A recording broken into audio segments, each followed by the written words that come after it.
been to the top of pro rodeo's highest cliff. A 6-time qualifier at the national finals.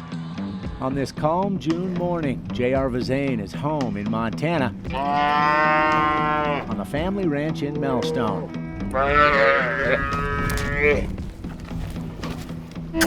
He's doing his part to herd, brand, and tag these calves. That's life when he's not on the rodeo trail. Last September, with time running out on the regular season, JR, one of the world's top cowboys, was on the bubble of qualifying for the world's richest rodeo. Only the top 15 in each event get in. Vezain was 14th in bareback, and he sure didn't want anybody catching him. Rodeo standings are simple. Those who win the most money are at the top. So JR made one last push all the way to Texas to win more money and make sure he earned that invite to the national finals. You only go to them rodeos if you have to, type of a deal, because they're so far away from home and it's hot and muggy and You remember? everything. You remember the ride? Oh yeah. All yeah. of it. Yeah, I never went unconscious until they put me under for surgery. Yeah. He'd ridden bareback over 1,000 times. But this time, he'd drawn a horse that had only one showing on the PRCA. Slid up there, everything was right. She circled around there. When she bunked back into the chute, she went to flip. And I've had them flip over on me like that before 100 times. And pretty catty, I can get out of the way. And when she went to flip, I kind of set up to decide which way to go whenever she came. Well, she didn't come all straight over. She kind of loaded on her hocks and then jumped in the air, and it run my hips off my ring. I didn't have any weight. I knew I was just like a duck sitting out of water.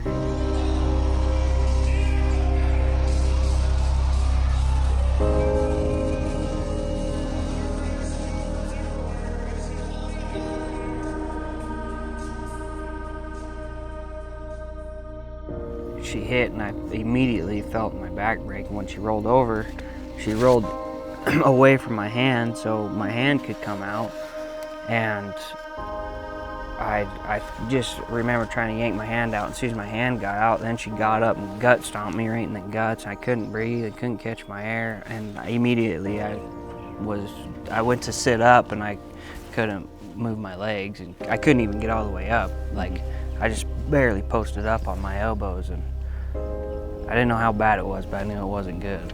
It was the worst pain I'd ever been in my life. A broken back and paralyzed from about the waist down.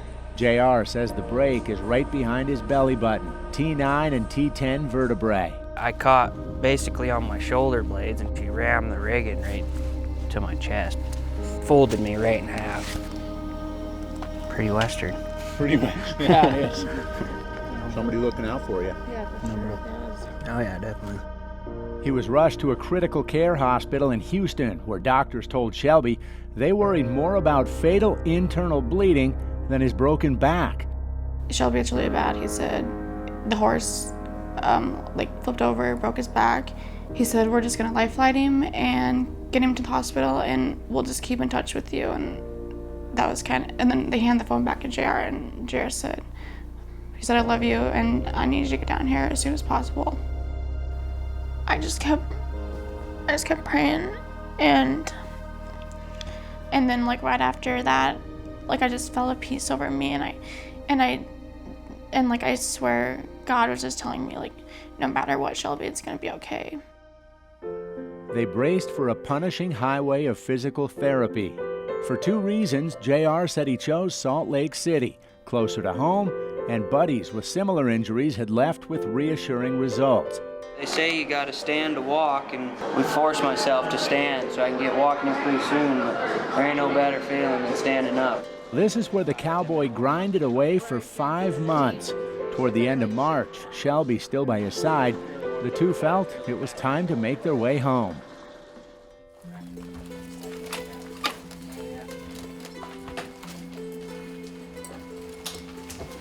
We call this the Melstone Muscle Maker.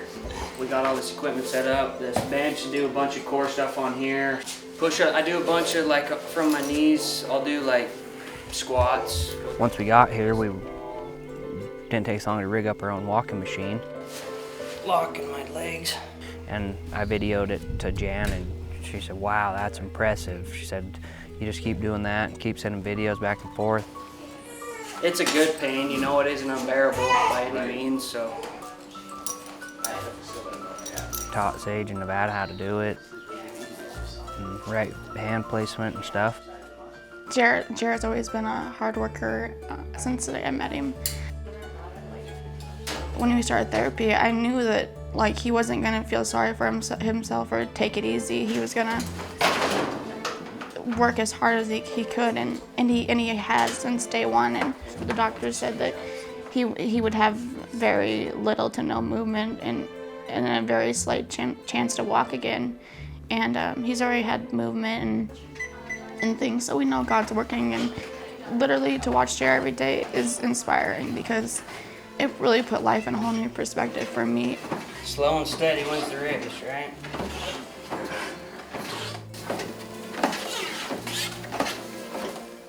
Jared has it way worse than we do, and he still gets up every day and does the same thing that we do, just a little bit different.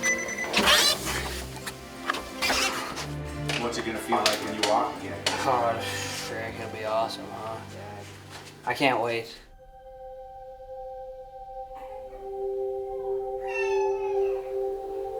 Reacclimating to a new life in Melstone, the Vezain's latest milestone was about to arrive, and it had nothing to do with walking.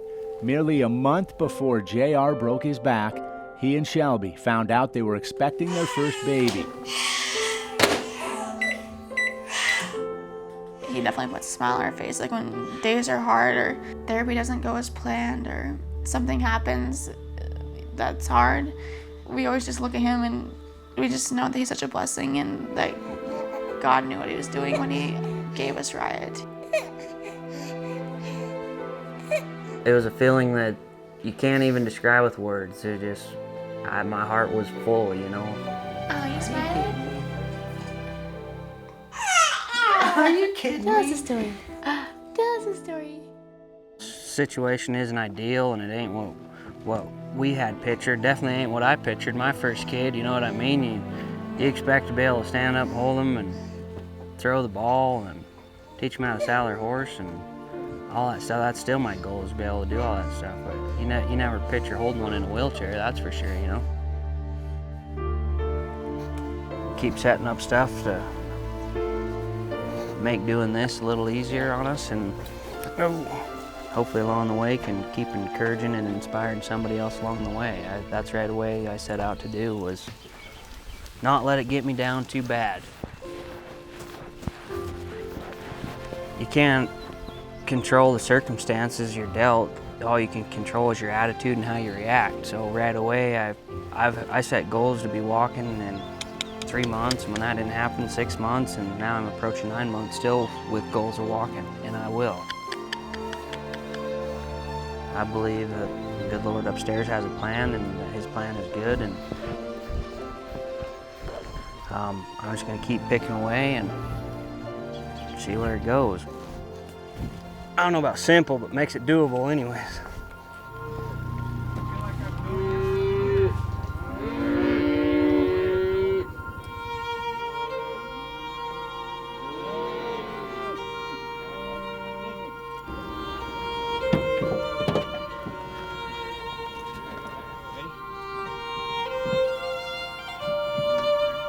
Is it up there?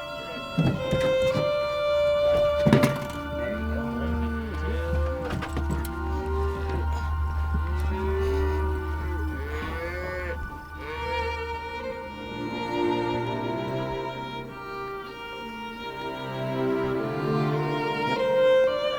Showing one hole over here.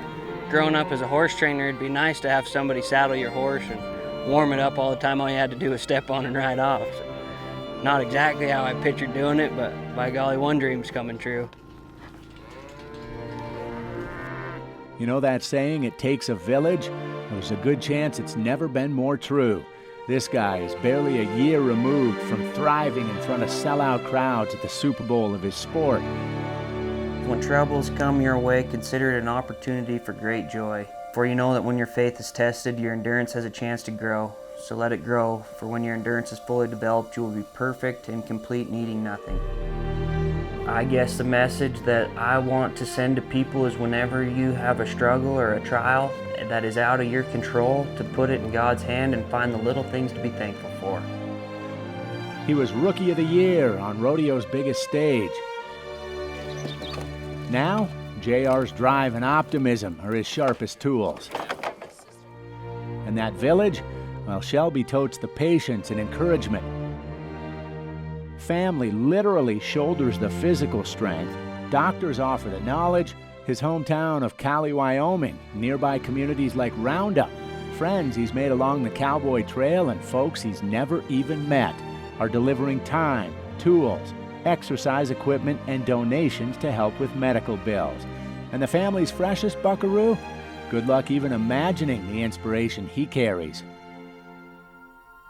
When I'm laying in bed at night and I think about the things that have been taken away, which then reflects to the things that I've been given. This baby itself is a gift and a blessing. The life I have is a gift and a blessing. The things that I've been given, the recovery I've made thus far outweigh the things that have been taken away. And the character that it's producing inside of me is far greater, and I'll be far better off further down the line than I was before, and I believe that.